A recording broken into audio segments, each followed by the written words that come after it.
The first network television show that I was ever on was for an episode of The Blacklist. Many of you probably know the show or watched it or were fans. It was on NBC, starring James Spader and some other wonderful actors. And this was a really, really important moment for me in my life. I just graduated from college. I'd done some stuff. I'd done The Skeleton Twins with Kristen Wiig and Bill Hader and Ty Burrell. I was doing independent film movies. I had some clout. I felt like I was on the right path, but I hadn't done network television yet. I did do an episode of School Spirits, which was on the Sci-Fi Network, but it was like a non-union thing, and he was more like a glorified background extra. But this time I had a co-star role.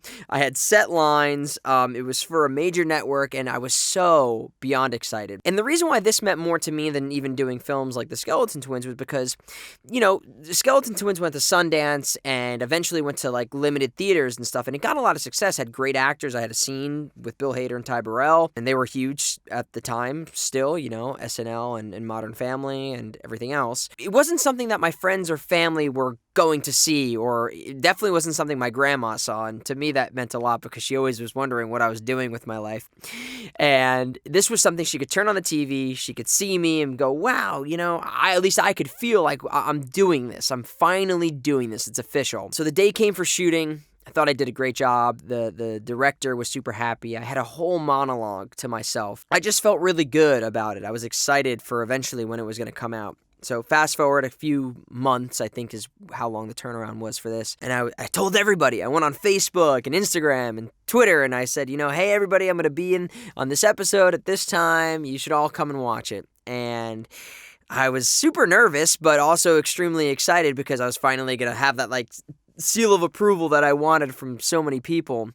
And it comes on. I think I'm midway through the episode. I'm sitting with a couple of friends watching it. We had a little watch party. And I come to realize that the scene that I was in just kind of came and passed. I was like, wait a second. Maybe they moved it around. Maybe they put it at the end of the episode. And so I sit through watching this whole episode. And everybody around me is like, Paul, what's going on? Where were you? And I'm thinking in my head, this is the episode. It's not the wrong date. I didn't get it wrong. They simply cut the scene from the episode. And that was my first experience with the cutting room floor at that social of a level where people were watching this, and I felt embarrassment and shame and failure and rejection in some ways. I felt rejection and failure. And it hurt so bad. My mom was texting me, my sister, like, where were you? What's going on? And I had put this out to the world, it got hundreds of likes on Facebook, and I just felt like I let everybody down and I felt worthless. And that is something I wanted to talk about today, and it's the feelings of failure or rejection and how to deal with them and cope with them. So this might be a little longer of a video, more of a rant video, but I think you all will resonate and enjoy some of the things I have to talk about that I've experienced in my own life. Stay tuned.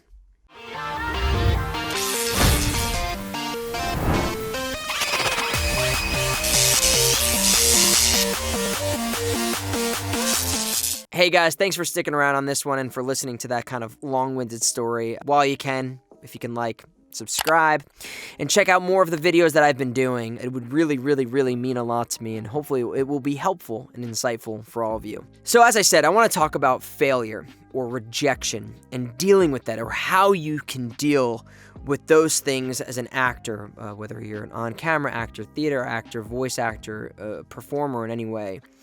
Because rejection and failure, if you even want to label it as failure, I actually label failure as an experience to learn, an opportunity to learn.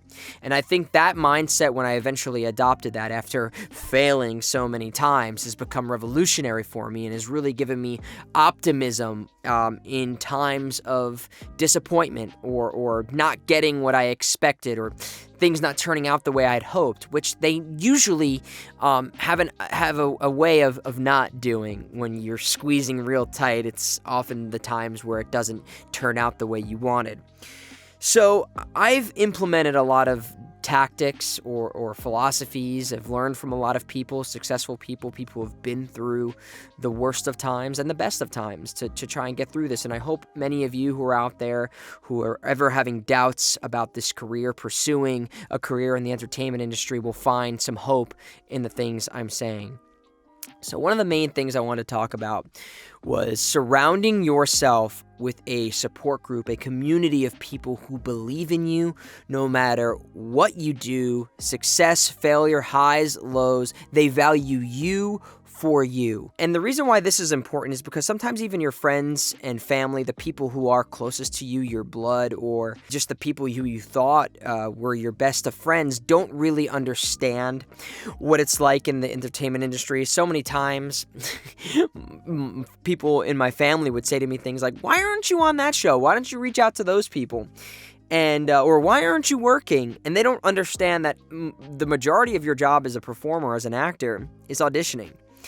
And they just don't get the concept of auditioning, or when you're applying for a job or interviewing for a job, doesn't mean that you have it and that you can go on hundreds of interviews and never book one job. It's a foreign concept for many people, and that's why having people who at least understand that, maybe they're in the industry, maybe they're not, maybe they're coaches, people you've met in your theater community, your acting class, finding people, at the very least one person who you can confide in and talk about your stresses, your anxieties, who will be there and tell you, it's not, don't worry about that one. You probably did a great job. It wasn't your fault. You just got to kind of get back on the horse. Somebody who's going to be that beacon of light for you when things seem so dark. So if you don't have a community, really try and seek out people who can be there. And like I said, they don't have to be in the same profession, whether you met them in an art class or, from a running club, just somebody who is going to be there through it all, never make you feel less than or worthless or even jealous.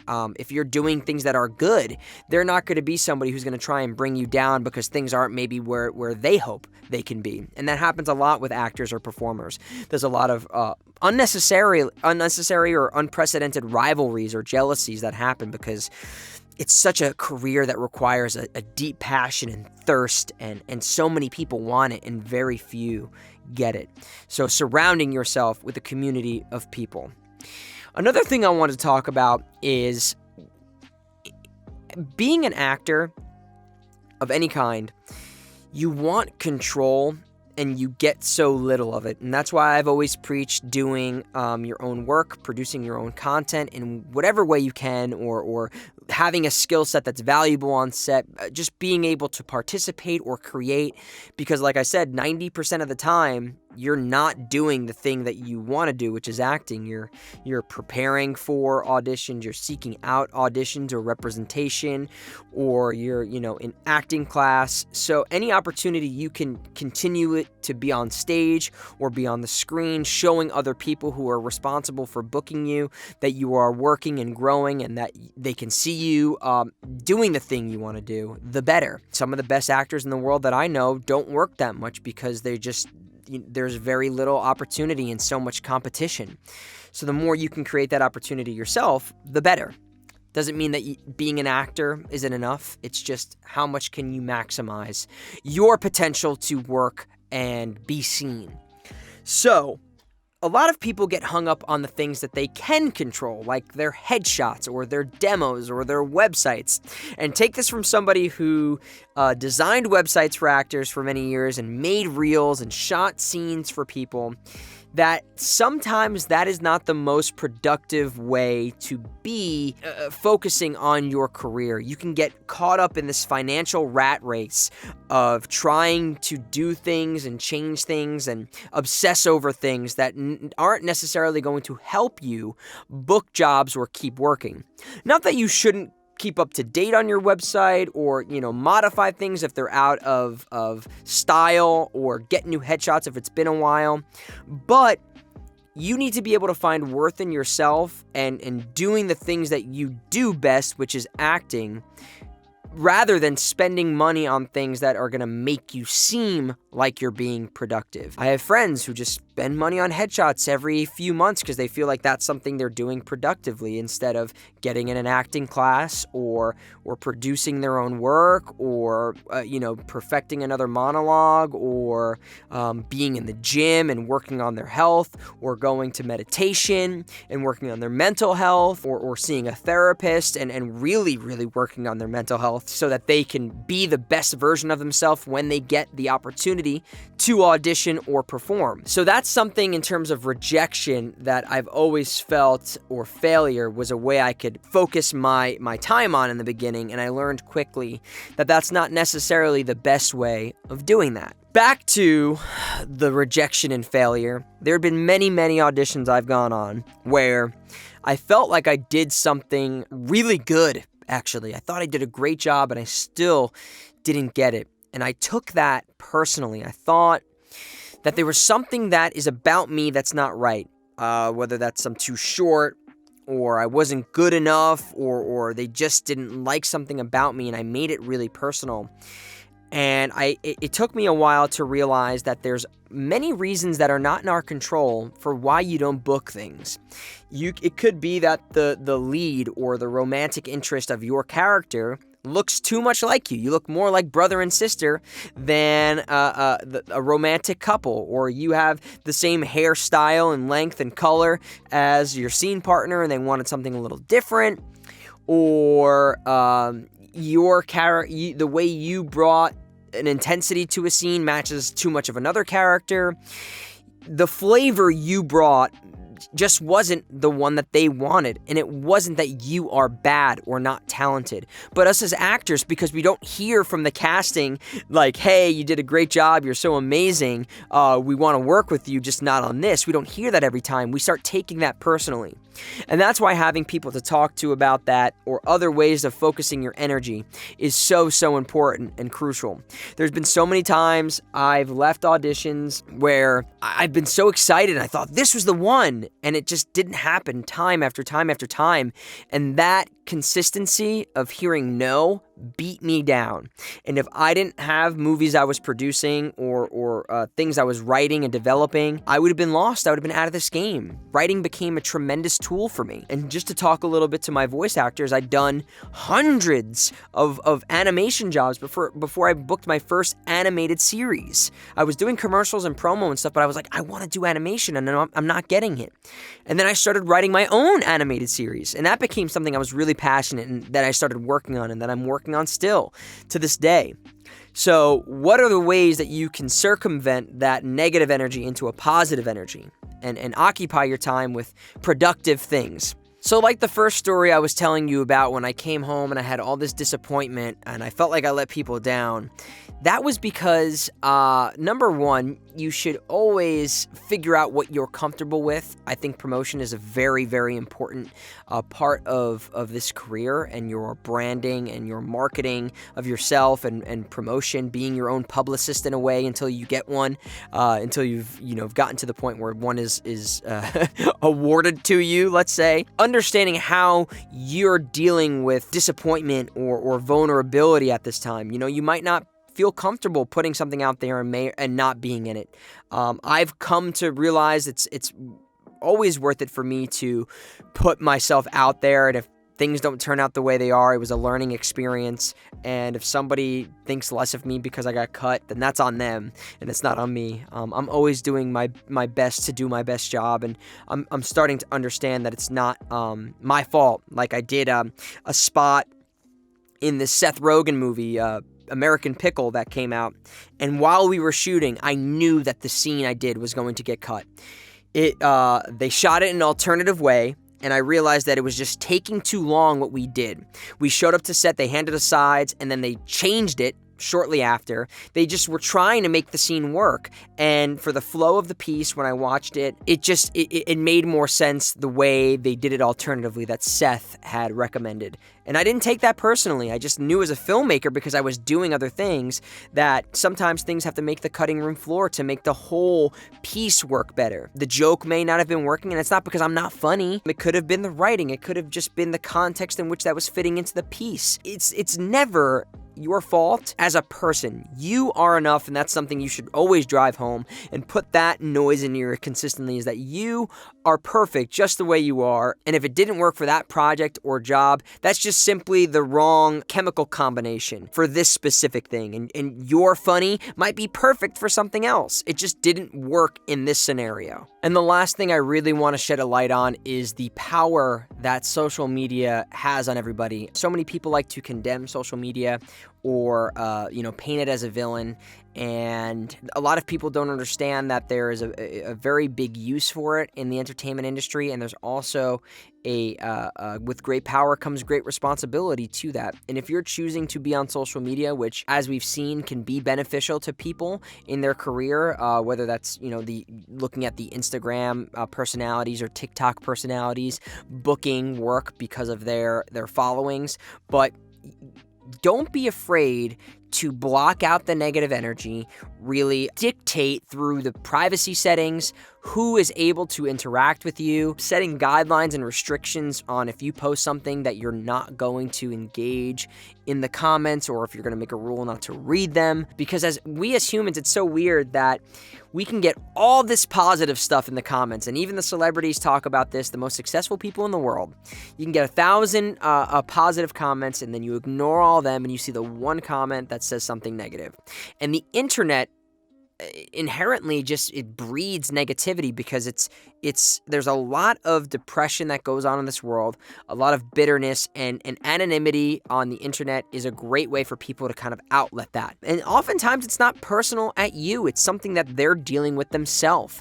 So what I try to do is I really try to limit the way that people can affect me online by being very strict and strategical about what I post, who I follow, the things I'm seeing all the time, really only trying to surround myself with people who are encouraging and positive, because so often people will post negative things online, and that affects me when the first thing I wake up to do is check my email, which is a whole other thing to work on, or social media when I've got notifications. And if it's something I'm seeing that's negative, or someone gloating about something, it just sets me off into a terrible mindset. So I really implore all of you to try and have a strategy or a set of rules and restrictions when going on social media, and how you're going to use it if you choose to do so. It's always a possibility that you want to take a break, or you want to take a vacation from social media, and I've done it before, and I highly recommend it to everyone. And I know I probably said before that the last thing I wanted to drive home was that bit, but I also want to point out that you should always, always, always find a way to speak your truth. If you feel a certain way about something, there's always a time and a place and a way to be compassionate, and to be endearing and sympathetic and empathetic towards, questioning somebody's opinion. But if you're not putting your truth forward, if you're not acting from your truth, and things are not going the way you would like them to be, whether that's your relationship with your agents and your managers, or if you're working on a project with other people, or if you're in a project and somebody's making you feel a certain way, and then your performance is negatively affected by that, it becomes a snowball effect. And the biggest thing that I've been working on and I've implemented in my life was always speaking my truth, whether that's this is my career, and the people who I surround myself with need to be on board with that. This is my life, my livelihood. Anyone who I interact with, this is my opinion. This is the way I see things, and this is not a blanket statement for everybody. Somebody's acting a certain way. I don't agree with your message. You are free to have your point of view, but I'm not going to engage with you, or silently making the decision not to engage with people who are bringing negativity into my life. You don't need to yell and badger those people and make a statement to them that you don't like them and that they're no longer going to be somebody that you hang out with. But you can always silently retreat if that's the tactic you want to use. But find ways to speak your truth, be your truth, be the best version of yourself at all times. The old saying, the truth shall set you free, I think that applies even more so for yourself. And if you're being a version of yourself that you don't agree with, that doesn't inspire you, and it doesn't encourage you and make you feel good, that's only going to lead to more and more negativity brooding within you, and unhappiness, whether that manifests into depression or anxiety or a lack of fulfillment. Really try to seek out your truth, pursue it, live it, breathe it, and appreciate. So I hope this video was a different change of pace for you guys, but helpful in a different way, seeing my experiences with rejection or failure. Once again, I'll put it in quotes because for me, it's always an opportunity to learn and grow, seeing the reason why something didn't work or how I can change things or maybe a different way I can approach it to make it subjectively better or to yield a better result that I'm comfortable with. So if you did like this video, it helped you in any way, make sure you like and subscribe and hit the notification bell so that way you'll know when I release new videos. Much love to you all, and as always, I look forward to hearing you all, and in this case, maybe seeing you all very soon.